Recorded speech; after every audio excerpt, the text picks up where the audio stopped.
This is MAC 1140, final exam question 19. And it gives us this expression here, log of x minus 2 log of y minus 3 log of z. And it wants us to write this as a single logarithm. All right, so we will recall how to condense logarithms. All right, so, well, this is just log of x. We won't do anything with that for now. We'll just rewrite that. Okay, but we see with these other two logs, we have, well, for this first one we have 2, and the second one we have 3, as numbers, constants being multiplied by the log. So one rule that we'll use here is that we have, here, this is a rule. I'll call it rule 1. So yeah, 1. All right, so we have log of, I'll just write like a to the b is equal to b log a. So that's rule 1. We're going to use this now. But we're going to go from here to here, though. We can read this out loud as if we have a coefficient, well, if we have a number in front of the log, we can move that number to the exponent of the thing inside the log, that's what this rule tells us. We'll do that now. So we have log of x minus, okay, this thing tells us we can move the 2 to the exponent of the y. So we have log of y squared, and this next thing, the 3, we can move that to the exponent of the z. So minus log of, or z to the 3rd power. That's z cubed.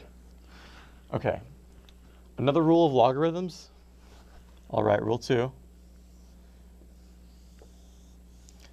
If you have 2 logarithms and you're subtracting the 2 logarithms, so I'll write log, and it's important to note that these logarithms all have to have the same base, which they do here. They all have log base, they all have base 10, so it's fine. But yeah, if we have log base a minus, so I'll put parentheses here to indicate that it's just a on the inside of the log. So we have log base a minus, I'm sorry, not base a, but log of a minus log of b. Well, what we do here is we write these as a single log, but the thing that we're subtracting, so yeah, the step here, write one log, and now we look at our a and our b. The thing that was in the term that we are subtracting from, we're subtracting log of b from log of a. So a is the thing that was inside of the log we're subtracting from. That'll go on top. And the thing that's inside the log that you're subtracting from the other one, that goes on the bottom. So in other words, the difference of 2 logarithms is the logarithm of the quotient. You can say that very compactly like that. So that's the rule we're going to use. And apparently we're going to have to apply it twice. So let's apply it to these first 2. So we have log of x minus log of y squared. So we'll write a log once. Okay, and the thing that is in that we're subtracting from, that'll go on top. So x. And the thing that we're subtracting, the thing that's inside the log that we're subtracting from the other one, y squared, that'll go on bottom. And then this is still minus log of z cubed. Okay, we'll just do it again. So we'll write it, here we have the difference of 2 logs. We'll write them as a single log. All right, now we have the thing that was in the first log goes on top. So it's going to be x, and I'll write it like x over y squared with a diagonal bar to indicate that it's like all on top. And then the other one will go on bottom. So z cubed goes on bottom.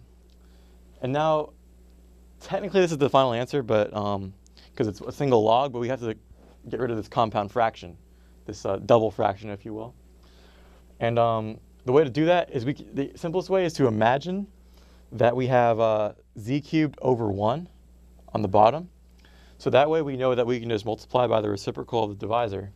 So this is equal to log of x over y squared times 1 over z cubed. Or in other words, we'll just combine those. Log of x over y squared z cubed. And that is choice C.